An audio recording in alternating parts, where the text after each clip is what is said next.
자, 그다음에 106쪽으로 가본다. 그다음 지금 오늘 유인물 큰 거 받은 거 있죠? 작은 거 말고 큰 거. 네. 그래서 내년 이제 봐야 뭐 이제 불과 몇 주 안 남았는데, 그래서 저희가 1월달 첫 수업부터는 유인물을 죄송한데 좀 크게 줄 거예요. 작게 주는 게 아니라 크게 줄 건데, 그래서 보통 이제 지금 받은 형태로 줄 건데 웬만하면 필기를 하지 않게끔 할 거예요. 그래서 제가 이제 강의 노트를 만들려고 했는데 노트를 만들어 가지고 이걸 또 어떻게 또 사라고 하면 또 돈 아깝잖아요. 그래서 저희가 이제 매 시간마다 이게 한 장 나가는 날도 있고 두 장 나가는 날도 있을 거니까 그게 두 달치가 딱 모이면 그게 강의 노트가 될 거예요.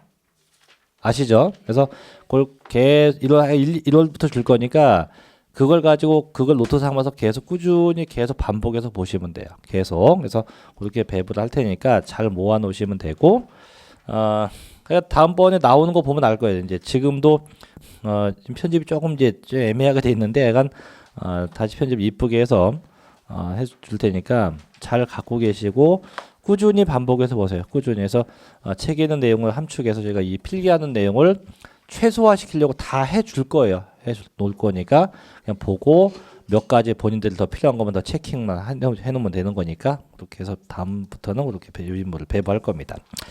자, 이제 106쪽으로 갑니다. 네 번째. 자, 이제 2년 이상 보유할 것이라고 되는데, 자, 항상 이 주택이 비과세가 되고자 하면 항상 대원칙 몇 년? 2년 이상 보유하는 게 원칙이에요. 그래서 원칙 보면 1세대 1주택으로서 비과세 되려면 2년 이상 보유해야 한다. 이때 그 기간은 당해주택이 언제? 취득일로부터 양도일까지도 해서 무조건 내가 사서 팔 때까지 몇 년? 2년 이상 보유해야 한다. 단 다음의 경우는 거주기간이나 보유기간을 선정함에 있어서 그 기간은 뭐다? 통산이 뭐예요? 합친다는 겁니다. 합친다. 그래서 밑에 박스의 기억번. 자, 거주하거나 보유 중에 소실, 도계, 노후 이 주택이 다 망가진 거죠. 그래서 멸실되어 재건축한 주택의 경우는 언제부터 따집니까? 멸실된 주택과 재건축한 주택에 대한 거주기간 혹은 보유기간을 합친대요. 그럼 얘가 뭔 얘기냐? 보통 주택은요, 다시 한번 얘기하지만, 자, 주택이 이제 취득이 돼요. 처음 취득을 했겠죠. 그래서 주택을 양도합니다. 그럼 이때까지, 자, 주택은 하여간 보유기간이 몇 년이 돼야 비과세해야 한다? 2년 이상 되어야 비과세가 되는 게 원칙이에요. 근데 지금 그 기억번은 이겁니다. 자, 주택을 취득했어요. 취득했고, 원래 이게 1년 만에 주택이, 주택이 이제 망가진 거예요. 그러면 다시 뭐예요? 재건축하겠지, 그죠? 재건축을 해서 재건축이 돼서 다시 집이 다시 또 취득된 거예요, 다시. 재건축이 끝난 거죠. 그래서 다시 1년 됐어요. 자, 그럼 처음에 사서 파손될 때까지 1년, 재건축 기간도 1년, 다시 취득한 주택 1년. 그럼 얘는 보유기간 몇 년일까? 2년. 왜냐면 주택으로 되어 있을 때의 보유 기간만 갖고 따지는 거지 이 재건축 기간은 보유 기간에 넣지 않습니다. 어쨌든 얘는 재건축돼서 주택을 팔게 되어도 과세 비과세 가능합니다. 그게 첫째 얘기고, 자, 두 번째, 자, 비거주자가 주택을 3년 이상 계속 보유하고 그 주택에서 거주한 상태로 거주자로 전환되는 경우는 해당 주택에 대한 거주기간 및 보유기간, 이게 또 뭔 얘기냐면 이거예요. 가령 이렇게 할게요. 그냥 자, 외국인입니다. 외국인이 집을 샀네, 한국에서. 자, 지난번에 저희가 거주자 비거주자 배웠죠. 거주자는 국내에 주소가 있든가 183일 이상 거소가 있는 자, 비거주자 주소 거소 없는 자. 자, 그럼 얘가 가령 누구냐? 오바마 라고 합시다. 자, 오바마는 비거주자예요. 비거주자인데 그럼 얘가 한국에 집을 사서 그 집에서 적어도 몇 년? 적어도 몇 년? 3년 이상이에요. 3년 이상 이 집을 보유하면서 요 집에서 거주가 돼야 돼. 이 두 가지가 동시에 나와야 돼요. 나온 상태에서 자, 이제 처음에 얘가 한국에 집을 사게 된 게 뭐냐? 이제 대통령 퇴임하고 나서 얘 원래 고향이 어디예요? 오바마 고향이. 미국 어디? 하와이. 그래서 잘하면 저하고 만날지도 몰라요. 제가 다음 주에 하와이를 가는데 실제요. 하와이를 가는데 일정이 이분하고 겹쳐요 지금. 똑같은 날 들어갑니다. 참 만나면 성가신데 어쨌든 자 만나면 한미 정상회담 하는 거잖아요. 근데 제가 생각할 때는 안 만날 확률이 더 큰데 혹시 하면 내가 만날 수도 있어요. 만나면 뭐 이 친구라고 하면 안 되지. 이분하고 이제 농구나 한 게임 하고 오려고. 어쨌든 간에 이 친구가 이제 대통령 퇴임을 하고 한국에 왔어요. 놀러 왔는데 한국에 와서 이제 전에 친분이 있는 뭐 MB도 만나더니 이제 한국 너무 좋아요 해갖고 이분이 한국에 저 남산 밑에다가 집을 산 거예요. 사놓고 에휴 좀 이따 가자 하는데 한국에 있다 보니까 너무 좋은 거라. 그 얘가 한국에서 집을 사서 보유하면서 이 집에서 계속 뭐 하는 거예요? 거주하면서 대한민국을 다 관광을 하고 다니는 거예요. 다니다 보니까 이 한국이 너무 좋은 거야. 한국인들 인심도 좋고 너무 좋아. 아예 이 친구가 안 되겠다. 이참에 한국에 뭐 하자? 귀화하자. 그래서 얘가 3년이 지난 상태에서 요때 이제 거주자로 이제 바뀌어요. 이제 아예 나 한국에서 살아야지.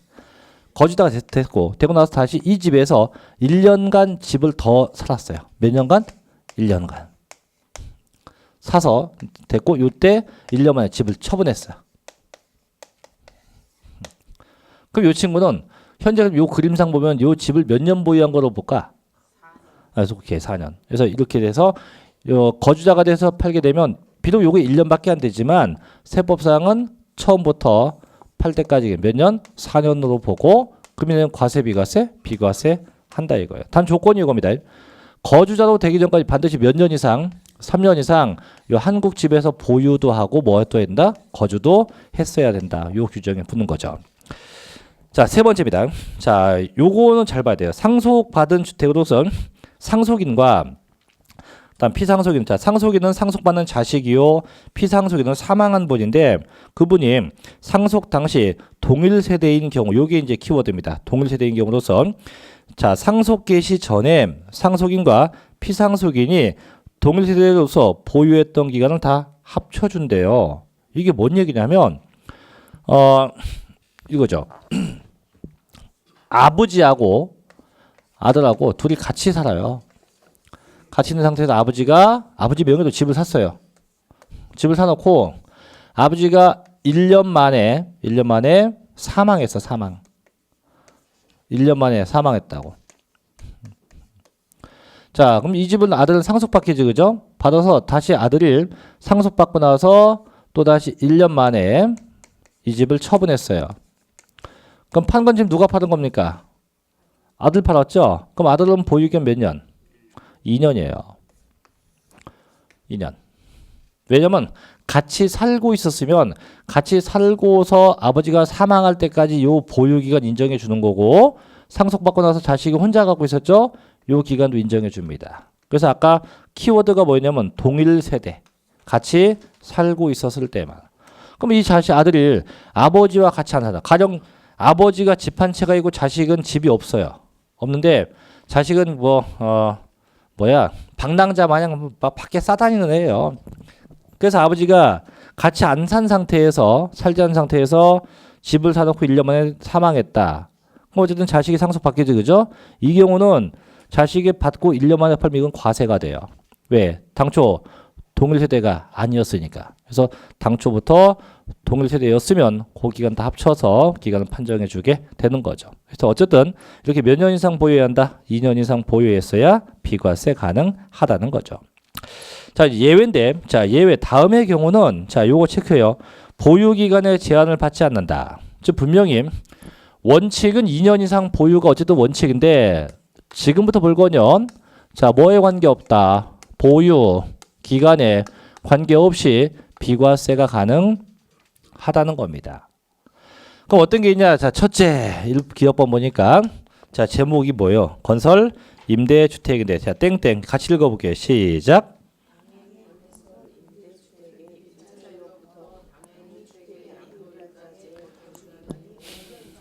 자, 이제 지금 양도한 게 임대주택인데요. 즉 얘는 보유기간은 관계가 없지만 끝에 키워드 있어요. 대신 뭐가 거주했던 기간이 5년 이상 돼야 됩니다. 그럼 이게 뭐가 있냐면 대표적인 거 얘기해 줄게요. 이게 실제 얘기하면 그 한국 토지주택공사에서 주택임대사업 하죠. 그럼 내가 이제 그게 이제 그 집이 어찌 보면은 글쎄 서민을 위해서 이제 그 임대 사업을 하는 거예요. 그래서 제가 서민이기 때문에 그 임대 아파트에 제가 세를 삽니다. 이제 그 집에서 내가 세를 사라. 그래서 주는 입장에서는 임대인데 쓰는 입장은 임차예요. 그래서 내가 그 집에서 세워져서 1년, 2년, 3년, 4년, 6개월. 그래서 이 집에서 현재 4년 6개월을 보유했다, 거주했다. 거주했겠지. 남의 집이니까. 자, 거주했어요. 근데 이 주공 쉽게 얘기하면 토지주택공사에서 이제 이렇게 임대주택은 이렇게 일정 기간 임대해서 살게 되면 그 친구한테 일정 기간 지나면 우선 분양을 해줘요. 실제로. 그래서 제가 4년 6개월 동안 세를 내고 살다가 여기 이제 이 주공에서 야 이제 분양해 줄게. 너 받을래? 오케이 받겠다. 그래서 4년 6개월 만에 제가 분양받아서 이 집을 뭐했다 아예 취득을 한 거예요. 하고 다시 6개월 1년. 그래서 이제 1년 6개월 1년 6개월 만에 이 집을 팔았어. 처분했어요. 그럼 내가 집을 사서 팔 동안 기간은 현재 2년 넘어 안 넘어?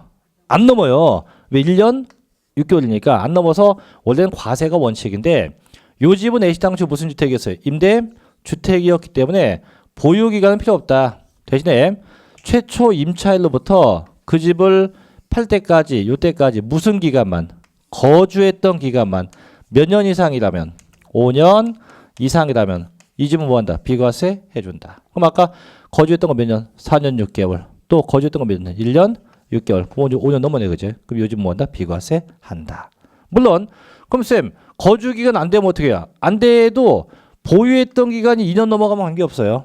지금은 보유기간이 2년이 안 됐을 때를 가정한 거예요. 안 되면 무슨 기간만? 거주기간만 5년 넘어가면 비과세 한다. 이게 그 첫째 얘기입니다. 그래서 꼭 주의할 게 주택을요. 취득해서 양도할 때까지가 아니고 언제부터? 임차 1부터 양도 1까지 그 거주기간이 5년 이상인 경우입니다. 자, 니은번. 니은번은 앞에 두 글자 쓰면 돼. 수용. 뭐 된 거냐고? 수용. 그래서 수용되면 얘는 아예 기간 제한이 없어요. 뭐 극단적인 경우 어제 집을 사서 오늘 판다 해도 얘는 비과세. 그래서 수용은 무조건 기간 관계없이 비과세한다. 자, 디귿번, 니을번 묶어줍니다. 자, 디귿, 니을번인데 요 두 개도 묶어요. 묶어서 얘도 쓰면 돼요. 얘도 기간 제한이 없어요. 얘도 보유기간이건 거주기간이건 기간 제한이 없는데 다만 둘 다 공통점도 있습니다. 자, 볼게요. 디귿번. 자, 해외 이주법에 의한 해외 이주로 세대 전원이 출국한대. 출국. 이민 가는 거예요. 이민. 그럼 내가 어제 집을 샀어요. 샀는데 오늘 눈 떠보니까 대한민국 너무 싫어. 나 이민 갈 거야. 그럼 어제 산 집이어도 이렇게 이민 가게 되면 이 집을 팔게 되면 과세 비과세? 비과세 받아. 기간에 관계없이. 다음 조건이 있어요. 다만 다만 밑에 출국일 현재 자 주택이 몇 채 되고요? 한 채여야 되고 또 하나 언제까지 판다? 출국일로부터 몇 년 내? 2년 내에는 주택이 처분됐을 때 그때 비과세입니다. 그래서 출국 시점에 주택이 몇 채 되고 하나 또 출국하고 나서 몇 년 내 처분? 2년 내 처분. 자, 네 번째 갑니다. 자, 1년 이상 계속하여 자, 국외 거주를 요하는 취약 혹은 근무상 형편. 쉽게 얘기하면 얘도 이제 요건 방송국 기자 같은 거죠. 제가 이제 어제 집을 샀는데 제가 이제 방송국 기자인데 오늘 출근 딱 해보니까 인사발령이 딱 났어요. 어디? 이라크로. 그 어떻게? 그건 집 팔고 이사 갈 거 아니에요, 그죠? 이런 경우도 비과세한다. 다만 똑같아도 단 출국일 현재 역시 주택이 몇 채 되고 하나에 되고 또 출국일로부터 몇 년 내 처분, 그죠? 2년 내에 그 주택은 처분되어야 한다는 거죠. 그래서 결론부터 얘기하면 니은, 디귿, 니을번 세 개는 보유 기간도 관계가 없고 거주 기간도 관계가 없다. 다만 그 중에서 디귿 1번, 즉 외국 나가는 경우는 자 기간은 관계없지만 적어도 출국하고 나서 몇 년 내에 처분한다. 저 2년 내에 처분이 되어야 한다 이거죠.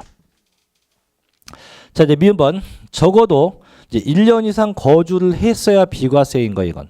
아까 기억번은 5년 거주였죠. 근데 마지막 미음번은 1년 이상 거주입니다. 첫째, 교육법에 의한 학교의 취약 때문에 이사를 가는 거죠. 그 보니까 유치원, 초등학교, 중학교 제외라고 돼 있죠. 그럼 뭔 학교 이상? 고등학교 이상입니다. 자, 그럼 이거죠. 제가 요 개포동 쪽에 집이 한 채 있는데 있고 그다음에 저희 아들내미가 이번에 고등학교 입학을 해요. 근데 어디로 가냐? 저 강원도에 있는 아주 좋은 학교로 갔어요. 어디? 민족사관학교인가? 예. 그걸 입학하게 됐어. 그게 안 되겠어요. 나도 이제 고등학생 때 되면 얘가 사춘기니까 얘만 보내도 되는데 안 되겠어요. 나도 같이 이사를 가야겠어요. 그래서 개포동 집을 팔고 이사를 간다면 조건이 몇 년 이상 거주해야 한다? 1년 이상 거주해야 돼요. 몇 년 거주? 1년 이상 거주해서 이사를 가야 됩니다. 자, 그런데 한 가지 주의할 게 있어요. 그 1년 이상 거주가 같은 동네면 안 돼요. 같은 지역이면 안 된다고. 그 똑같은 지역은 안 된다고요. 자, 개포동이 무슨 구요? 강남구요. 근데 애 고등학교 때문에 서초구로 이사를 가. 이거는 1년 거주해도 비과세 못 받아요. 반드시 다른 지역, 다른 시군으로 가야 돼요. 다른 시로 가야 돼요. 다른 시로 해서 시가 바뀌어야 되는 거지. 이게 그냥 옆 동네로 가면 이건 해당 없습니다. 두 번째, 자 직장의 변경이나 전근 등 근무상 형편. 이것도 시험 나왔었는데 분명히 근무상 형편입니다. 이게 사업상 형편 아니에요. 뭔 형편이요? 근무상 형편입니다. 그러면 자 이건 뭐 수업하고 큰 관계없는 건데 저희 집이 원래 어디죠? 네, 대전. 자, 그럼 저도 집을 샀다가 이 강의 때문에 아예 대전 집을 팔고 서울로 온다면 저는 몇 년 거주해야 될까? 대전서. 왜 1년? 근무상 형편이죠? 근데 저는 안 돼요. 저는 근로자가 아니거든. 사업자거든. 저희 학원 강사는 다 개인 사업자이기 때문에 이걸 근무상 형편으로 이사 간다 이게 통용이 안 돼요. 저희는 사업상 형편인데 사업상 형편이 되기 때문에 저희는 비과세 될 수 있다 없다? 없다. 그래서 일본 근로자만 되고요. 그 다음에 마지막에 1년 이상 장기 요양을 요하는 경우죠. 그래서 이런 게 그래서 이렇게 A, B, C 중에 셋 중에 하나가 되면 몇 년 거주? 1년 이상 거주해야 한다. 그 다음에 D 지금 A, B, C까지 있죠? D가 아직 법이 통과 안 됐는데 아마 통과될 거예요. D가 이번에 법이 또 추가되는데 뭐가 있냐면 학교 폭력. 학교 폭력으로 인해서 이사를 가는 경우도 있습니다. 왜냐면 그런 거 많잖아요. 에휴, 이 학교 폭력 이게 참 문제인데 제가 솔직히 이제 며칠 전에 저희 애를 갖다 잡았어요 한번. 남자애가 6학년인데 그 집에를 갔더니 그 뭘 열심히 쓰고 있어요. 뭐 쓰냐 했더니 반성문인데요. 그래도 이거 뭐냐 했더니 있대요. 얘기 안 해. 이씨. 그랬더니 얘기를 해요. 사실은 자기네 학교에 여자아이가 한 명 있는데 자기 반에 남자애들하고 여자애들하고 몇 명이 모여갖고 왕따 아닌 왕따를 시켰대요. 그래서 선생님 반성문 써고 부모님을 오시라고 해라 했나 봐요. 이게 말도 못하고 왜 말을 하면 죽는 거 아니까 반성문만 쓰고 어떻게 떼우려고 한 것 같아 이게. 그래서 이제 그걸 사실 알고 선생님한테 전해갖고 죄송합니다. 축을 찔렸사옵니다. 다 제불 차립니다. 그래도 선생님도 제 성격을 아니까 제발 애는 많이 혼내키지 마세요. 학교에서 충분히 혼났습니다. 어쨌든 간에 근데 그게 뭐 나중에 알고 보니까 뭐 그 제가 얘기한 건 그 제 자식이라서 한 얘기가 아니고 폭력은 아니었어요. 그냥 놀 때 알 거예요. 우리 따돌림도 아니야. 보니까 놀 때 그냥 안 놀아준 것밖에 없는 거야. 그 왕따인가? 근데 실제 그 부모가 그랬대요. 그 부모가 이사를 가고 싶다고 했대요. 내 애 때문에 이 학교에서 못 다니게 이사를 가고 싶다. 그러면 그것 때문에 이사를 가게 되는 것도 법이 생긴 거예요, 이제. 그러니까 종교는 이사를 가고 싶어도 이 몇 년 보유, 2년 보유를 해야 되니까 이사도 못 가는 거죠. 이사를 가게 돼도 세금 때문에 힘든 거죠. 그러니까 올해부터는 얘도 몇 년, 1년 이상 거주했으면 비과세 해 준다. 이런 것도 있어요. 그래서 거기까지입니다. 그래서 기업번부터 미인번까지는 보유기간에 관계 있다 없다. 관계없이 비과세다. 다음은 특히 주의할 게 기업번하고 미음번입니다. 그래서 기업번은 몇 년 이상 거주해야 한다. 5년 이상 거주. 자, 미음번 학교 같은 거 나오는 거 몇 년 이상 거주한다. 1년 이상 거주해야 한다. 이렇게만 정리합니다. 자, 그다음에 107조 5번 갑니다. 이제 겸용주택의 판정으로 가죠.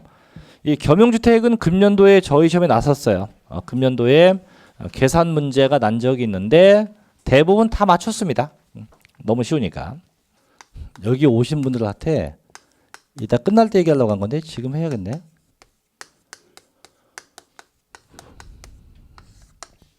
제가요 내년에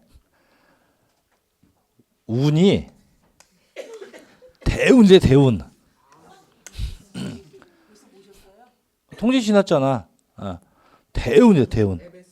아니 그게 아니고 저도 대운인데 저하고 관계 있는 분들도 다 운이 좋아진대요 내년에. 제가 운이 좋고 제 기가 좀 세대요. 해갖고 이제 같이 있는 분들은 운이 다 좋아진다. 근데 참 신기한 게 저는 이걸 신봉하는 건 아닌데, 근데 저희 선생님 중에 저희 학원이 아니고 같이 있던 분 중에 한 분이 이걸 좀 보는 분이 있어요. 그래서 작년에 그분한테도 한번 이제 시험 끝나고 만나갖고 밥 먹다가 나도 좀 봐주셔. 했더니 그분 말 작년에 봤으니까 올해까지는 고생한다. 고생한다. 올해가 지나면 대운이 들어간다. 그래서 이제 지난주에 또 만났어요 이분들. 이제 만났더니 역시 자기가 작년에 저한테 한 얘기도 기억도 못해요. 못하고 지금까지 되게 힘들었을 것 같다. 근데 내년도가 되면 되게 좋아진다. 이제 그걸 제가 왜 물었냐면 그 건물을 이제 지난번에 그 경매 받는 데잖아요, 그죠? 돈이 부족해 갖고 제가 이제 저희 집을 팔려고 했어요. 아파트를 팔아서 이제 하려고 했더니 그 집 판다고 묻다가 그렇게 된 거예요, 사건이. 이번에는 집도 팔지 말래요. 왜냐면 이건 그냥 그분 얘기입니다. 실제 뭐 제가 신봉하는 거 아니에요. 저희 아파트가 이렇게 보면 산이 이렇게 있어요. 앞에 큰 산이 있고 아파트 다 붙어 있어요. 이렇게 아파트 여기 통로에 주면 크게 이 통로가 강남대로 만납니다. 앞에 그다음에 저희 아파트 이렇게 돼 있어요. 저희 집이. 그러니까 이 통로에서 보면 이 산이 쫙 보여요. 딴 집은 안 보이는데 저희 동만 저희 집 백구동이라는 동인데 여기 딱 이 산이 보여요. 이게 좋은 아파트가 나쁜 아파트가? 나쁜 아파트예요. 그분 얘기가 제 얘기가 아니고 그분 얘기가 이게 바람 들어오는 곳이라도 나쁘대요 이게. 실제 이게 좋은 아파트는 아니다. 명당은 아니에요. 그래서 어쩐지 저희 아파트가 이사를 무지 가더라고. 실제 저희 동만 1년 동안에 이사를 엄청 많이 갔어요. 진짜로. 딴 동들은 이사를 거의 안 가는데 저희 동은 뭐 한 달에 한 번씩 이사를 막 그랬어요. 저는 그것도 모르고 10년 동안 여기 집에서 버티고 살았지. 그동안. 하는 사업 망하고 주식 사면 주식회사 그 회사 망하고 뭐 하는 것만 진짜요. 이건 진짜예요. 하는 것마다 망했는데 그분 한 얘기가 이 집 때문에 그렇다. 이 집 때문에. 근데 이건 이제 판다고 했더니 왜 파냐 이제 10년 다 지나갔고 이제부터 운이 들어올 집인데 그래도 솔깃해 갖고도 안 팔았던 거야.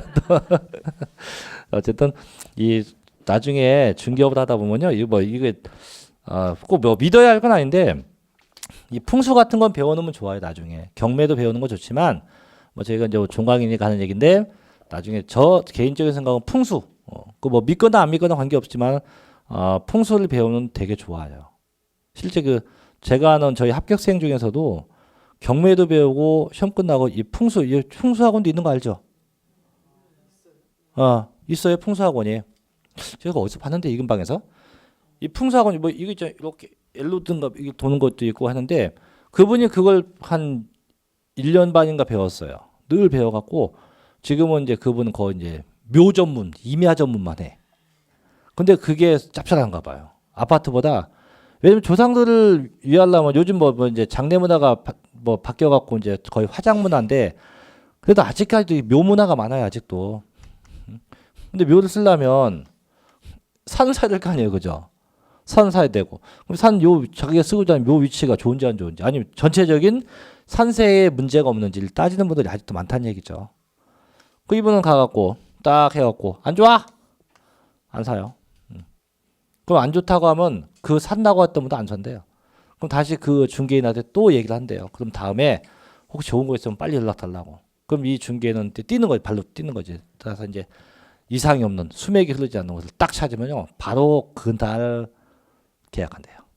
나중에 이런 것도 좋은 겁니다. 자, 보죠. 뭐 믿고 하면 이건 자유예요, 이건. 네, 자, 결혼주택 가죠. 이건 뭐냐면 전에 얘기했지만 하나의 건물 내에 일부는 뭐가 있고 상가, 일부는 뭐가 있고 주택, 이렇게 되어 있는 게 겸용주택이어서 지난번에 재산세 할 때도 한번 얘기한 것 같은데 그럼 저렇게 생겨먹은 주택이 뭐가 있을까요? 일부 상가 주택이. 주상복합 아니에요. 이 조심할 게 양도소득세는 개인이 양도하는 거예요. 개인이. 그러면 개인이 그렇죠. 흔한 말로 타워팰리스를 전체 다 갖고 있을 수 있을까요? 아니거든요. 갖고 있어봐야 한 층. 그죠? 또 뭐 요 옆에 있는 뭐 도시의 빛 오피스텔을 한 덩어리를 개인이 다 갖고 있을까요? 다 갖고 있지 않겠죠. 그래서 이런 경우는 양도세에서의 겸용주택은 주상복합이 아니고 일반 상가주택이에요. 그래서 1층에 슈퍼, 2층에 피아노학원, 뭐 3, 4층이 집 이런 경우. 그래서 이렇게 일반적인 상가주택이에요. 그럼 내가 이런 상가주택을 처분하면 어떻게 할 거냐. 이거. 결론. 사용되는 면적을 가지고 따져요.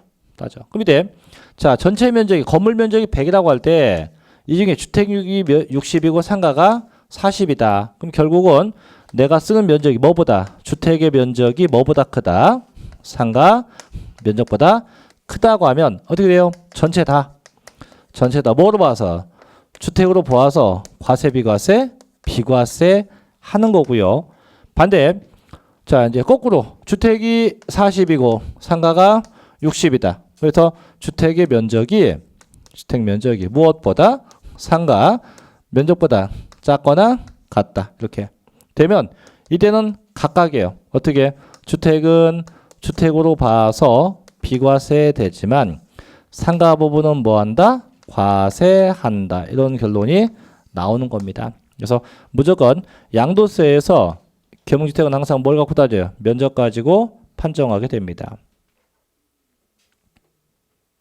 됐어요? 자, 그럼 해볼게요, 한번. 자, 총 건물 면적 100이요. 토지 면적 200이라 합시다, 200. 200이고, 첫 번째 같이. 주택이 60이요. 상가가 40이다. 그럼 전체 다 뭐? 전체 다 주택이니까, 그럼 전체 다 주택이니까 건물 부분 얼마가 비과세? 건물 부분 100이 비과세가 되고, 토지는 얼마 비과세? 200이 전부 다 비과세가 돼요. 이렇게 돼요. 자, 근데 문제는 요겁니다. 요거. 주택이 상가보다 더 작은 경우. 이렇게 되면 지금 얘예요.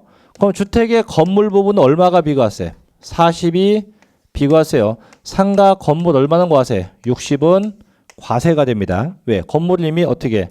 40대 60이니까. 문제는 땅에 땅. 그럼 땅은 어떻게 하냐? 저 땅은 이 건물의 면적 비율로 안 분해야 돼요. 그래서 요번에 났던 게 요 문제인데 그럼 토지 갑시다. 토지. 그럼 토지는 총 토지 200이에요. 200 곱하기 총 건물 100이죠. 100분의 주택이 차지한 부분 얼마입니까? 40. 얼마 나와요? 80. 나머지가 할 거 없지. 얼마? 120. 그러면 건물 40 비과세, 토지 얼마 비과세? 80 비과세. 자, 건물 나머지 상가 부분 60 과세, 상가분 토지 120 과세. 이렇게. 그래서 비과세 면적과 과세 면적이 이렇게 구분되어질 수 있다는 거죠. 그래서 주택이 크면 전부 다 비과세니까 관계없지만 작거나 같으면 무조건 면적별로 안 분해서 따져서 과세 비과세를 구분하게 됩니다. 요게 이제 그 밑에 있는 5번 겸용 주택에 대한 얘기죠. 자, 이제 큰 6번으로 갑니다. 이제 고가 주택의 범위로 가요. 고가 주택. 자, 고가 주택이 뭘까요? 비싼 집일까? 큰 집일까? 그거는 취득세야. 취득세는 고급 주택이라고 있었어요. 근데 양도세는 고급이 아니고 고가 주택이기 때문에 크고 비싼 집이 아니고 그냥 비싼 집이에요. 크기는 관계없어요. 관계없이 그냥 뭔 집? 비싼 집. 근데 얼마나 비싸냐 보전. 자, 고가주택의 의의. 자, 고가주택은요. 실지 거래가, 실지 매매가입니다. 9억 원을 초과하는 주택이에요. 이때 면적, 시설, 기준시가 등은 적용하지 않아요. 그래서 내가 실지 양도한 금액이 얼마가 초과되면 9억이 넘어가면 다 뭐가 돼요? 고가주택에 해당이 됩니다. 자, 그런데 이거 하기 전에 이제 대부분 이제 어제도 묻고 오늘도 아까 또 이제 어느 분이 와서 물었는데 페이지를 잠깐 앞으로 갑시다. 자, 99쪽이에요. 99쪽. 자, 99쪽에 보면 중간에 2번 양도소득금액 계산. 그래서 이제 괄호 1번 장기 보유 특별 공제 보입니까? 예, 보면 자, 1번 등기된 토지와 건물 괄호 열고 주택으로서 보유 기간이 3년 이상인 것 돼 있어요. 그럼 결국은 장기 보유 공제는 일단 몇 년 이상 보유해야 된다. 3년 이상 보유해야 공제가 돼요. 근데 공제 대상이 지금 뭐가 보입니까? 토지, 건물, 주택이 보이죠? 근데 아까 전 시간에 주택은 몇 년 이상 보유하면 비과세 한다. 그치? 자, 그럼 지금 앞뒤가 안 맞는 거지. 왜?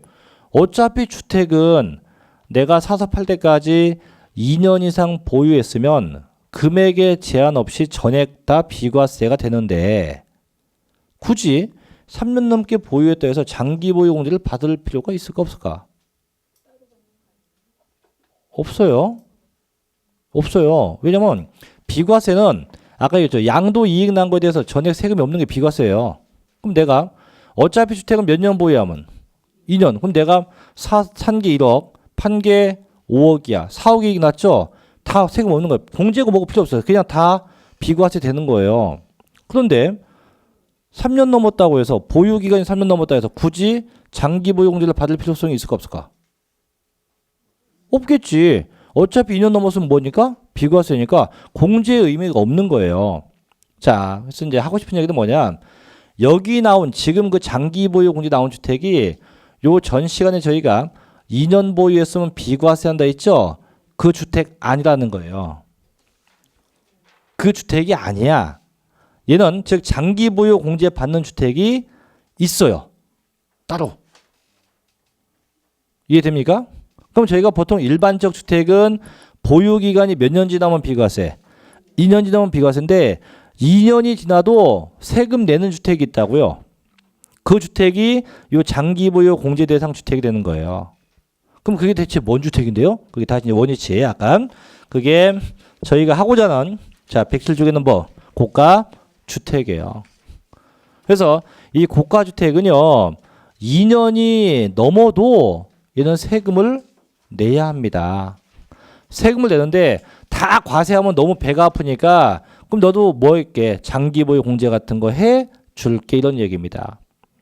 그럼 보통 일반적 주택은 자 그냥 2년 되면 이익이 났어도 과세 비과세 비과세. 하지만 이 고가 주택은 이익이 나면 세금 내야 됩니다. 세금을 내야 하기 때문에 뭐가 있다? 장기 보유 특별 공제가 있다는 거예요. 그럼 대체 다시 봅시다. 그럼 고가 주택이 뭐 어떤 거냐? 자 고가 주택인데 자 보십시오. 이 고가 주택은 이거예요. 실지 양도 가격이 얼마 초과하냐? 9억 원이 초과하는 주택이에요. 내가 실지 양도한 가격이 얼마 초과? 9억 초과, 9억 초과. 그러면 결론이 이거예요. 자, 갑돌이가 집이 한 채 있어요. 한 채 있는데 1세대 1주택이었어요. 자, 보유기간 10년 됐다고 할게요. 했는데 얘가 이 집을 얼마에 팔았냐? 9억에 팔았어. 9억에. 딸랑 9억에 팔았어요. 9억에. 어떻게 될까요? 그렇죠. 얘는 비과세입니다. 왜? 9억이 초과가 안 됐으니까 전액 다 비과세예요. 근데 을순이는요. 집이 한 채 있어요. 1세대, 1주택 똑같이 10년 보유했습니다. 근데 얘는 얼마에 팔았냐? 집을 10억에 팔았어요. 9억 넘어갔죠. 그러면 뭐예요? 과세야. 과세. 자, 얘는 그럼 이 주택은 자, 뭐도 가능하다. 아까 얘기했던 장기 보유 공제가 가능한 주택이 된다 이거예요. 이해됩니까? 그래서 이렇게 매매가가 9억이 넘어가면 다 뭔 주택? 고가 주택이 돼요. 자, 그래서 이게인데 근데 여기서 재미난 게 있어요. 뭐가 있냐면 자, 다 적었으면 이거 좀 잠깐 밑에 쓸게요. 자, 똑같은데 10년 보이는데 이번에는 매매가가 10억이 아니고 자, 뭐 10억이 아니고 9억 500원에 팔았다 합니다. 9억하고 500원. 500원 더 받은 거예요. 500원. 500원. 자, 그럼 이는 고가주택이다 아니다. 고가주택이에요. 과세다 과세 아니다. 과세야. 자, 그런데 이제 여러분들 상상을 해볼게요. 제가 갑이에요. 9억에 팔았습니다. 여러분은 을입니다. 9억 500에 팔았어요. 아니 9억 500원에 팔았어요. 저보다 더 받은 돈 얼마입니까? 500원이에요. 세금 내라고 했어요. 가만히 있겠습니까? 그럼 어떻게 할까요? 따지겠죠. 왜? 막말로 조금 더 받은 거야. 얼마? 500원, 500만 원도 아니고 이거 더 받았다고 해서 무조건 세금 내라고 하면 너무 억울하지. 그래서 현행 법은요. 고가주택이라고 해도 아까 과세한다 했죠? 다 과세가 아니고 어차피 9억까지는 비과세니까 9억이 초과된 주택이라고 해도 똑같이 9억까지는 비과세 해줘요. 9억 부분은 비과세 해준다는 얘기야. 얼마 부분에 대해서 초과된 요 부분에 대해서만 과세한다 이런 얘기예요. 그래서 고가주택이라고 해서 무조건 전액 다 과세가 아니고 9억까지는 똑같이 비과세입니다. 다만 뭐 9억이 초과된 금액에 대해서만 뭐 하겠다? 과세하겠다죠. 그래서 보면 이제 자, 고가주택 2번입니다. 자, 고가주택의 과세 범위 땡땡. 자, 고가주택은요. 1세대 1주택인 경우에도 자, 나와 있지. 양도 가액 중 9억 원에 대한 양도 소득에 대해서만 비과세되며 9억 초과된 부분은 비과세되지 아니한다. 그래서 일단 9억이 넘어가면 고가주택은 맞고 항상 언제 9억 초과된 금액, 9억이 초과된 금액에 대해서 과세한다. 그래서 밑에 뭐 예제가 나와 있는데 근데 어느 분이 참 그러대요. 어느 분이 요 밑에 있는 예시를 딱 보더니 쌤 예시가 어떤 책하고 똑같아요. 그렇지. 왜 똑같은지 모르겠지만 똑같아요. 딴 책하고 지금 이게. 근데 그 책이 작년에 제가 거기 있을 때 쓴 책인데 그 저자가 바뀌었는데도 불구하고 이게 그대로 뺏겨놨어요. 책을. 그래서 지금 상당수 똑같다는 얘기가 나오는데 하여간 봐요. 이제 밑에 기억본 보면 그래서 고가주택은 양도 차익을 그 공식에 넣어서 이렇게 환산해야 돼요. 이 환산이 뭐냐? 결국 9억 초과된 금액에 대해서만 세금을 매기는 거예요. 그럼 예를 볼게요. A 봐요. 박스 A. 제 양도 금액이 얼마였어요? 12억이야. 12억이고 자, 필요금액이 얼마입니까? 8억이에요. 자, 그래서 양도차익 있었죠. 봐요. 그럼 양도 금액이 얼마? 12억. 빼기 취득금액 얼마? 8억. 양도차익 나서 얼마 나옵니까? 4억. 자, 이건데 자, 근데 문제는 지금 주택이 지금 매매가가 12억이면 9억이 넘었지, 그죠? 넘었으니까 뭐예요? 고가 주택입니다. 그럼 고가 주택이라고 다 과세하지 않는다. 얼마까지 비과세? 9억까지 비과세. 초과된 것만 뭐? 과세. 그럼 12억에 양도했으면 12억 중에 얼마는 비과세고 9억 부분은 뭐하고? 비과세고 12억이 나머지 얼마? 3억 부분은 과세. 그럼 결국 전체 분의 3만큼만 과세를 하면 돼요. 자, 근데 봐요. 지금 12억에 양도했을 때 양도차익 얼마 나옵니까? 4억. 그럼 이거는 얼마에 팔았을 때 4억이에요, 지금? 12억에 팔았을 때 4억이에요. 근데 저희가 구하고자 하는 건 12억 중에 얼마만 과세니까 3억이 과세니까 3억에 대한 양도차익 요걸 구하라 이런 얘기예요. 요 3억에 대한 양도차익. 그럼 어떻게 구하냐? 이렇게 하면 되지. 왜? 이건 전체에 대한 거니까 4억 곱하기 얼마? 전체분의 얼마? 3억. 이렇게 하면 나오죠. 1억이네. 그럼 3억에 대한 양도 차익은 1억이 되는 거예요. 자, 어떻게 되는 거냐? 이제 공식을 보면, 자, 양도 차익. 요거 4억 양도 차익. 이거 곱하기 뭐 분의 양도 가액분의 위에 보니까 뭐 빼기 뭐 양도 가액 빼기 9억 돼 있죠. 공식에.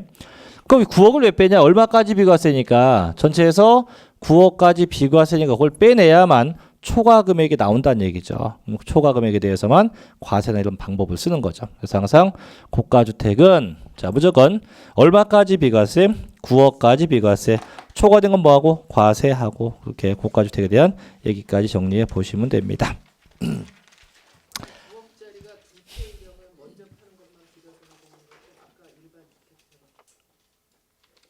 9억이 넘는 게 두 개일 때요? 아니 두 개 있으면 무조건 먼저 판 건 전액 다 과세입니다. 나중에 이것도 했잖아 1세대 1주택일 때만 요 요건이 되는 거지 2주택이 되면 무조건 먼저 판 거는 9억이 넘거나 안 넘거나 전액 다 세금을 내야 돼요. 전부 다. 장기는 되죠. 그건 됩니다. 되는데 다만 세금은 다 내야 한다는 얘기예요. 무조건 다. 이렇게 일단 보고. 자, 네, 108조 갑니다. 세 번째. 자, 농지에 이제 교환과 분합이 있죠. 자, 교환이 뭐고요? 맞바꾸는 거. 분합이 뭐고? 나누거나 합치는 건데 자, 이 농지는 보죠. 다음에 해당하는 농지를 교환하거나 분합한 경우는 양도 소득세를 먼저 비과세한다. 그래서 밑에 이 교환 분합이 밑에 박스에 첫 번째부터 네 번째 것까지 그 넷 중에 한 가지 사유일 때만 비과세돼요. 그게 아니고 그럼 내가 마음대로 나 이번에 농지 교환할 거야. 그럼 이건 무조건 과세입니다. 반드시 넷 중에 하나. 첫째 봐요.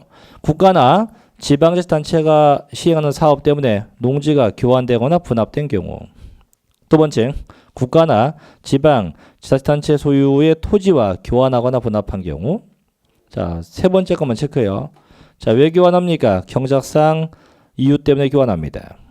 다만 얘를 체크한 이유가 교환에 의해서 새로 취득한 농지를 몇 년 이상, 3년 이상 농지 소재지에서 반드시 뭔다? 거주 경작을 해야 돼요. 얘는.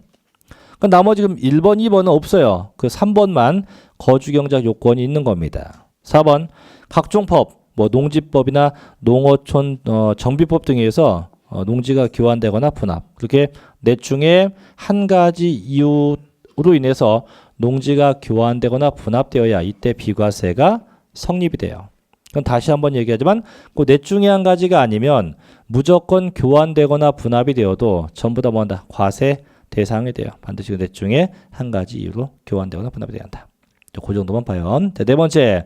자, 파산 선고입니다. 아까 얘기했죠? 파산은 망한 거예요. 그래서 내가 혼자 망했다가 아니고 법원에서 파산자 선고 명령을 받아야 됩니다. 받게 되면 역시 과세, 비과세 해준다.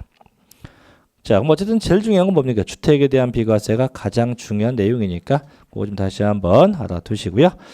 자, 좀 쉬었다 7번째 비과세와 감면의 적용 배제부터 이어서 갈게요. 좀 쉬었다 할게요.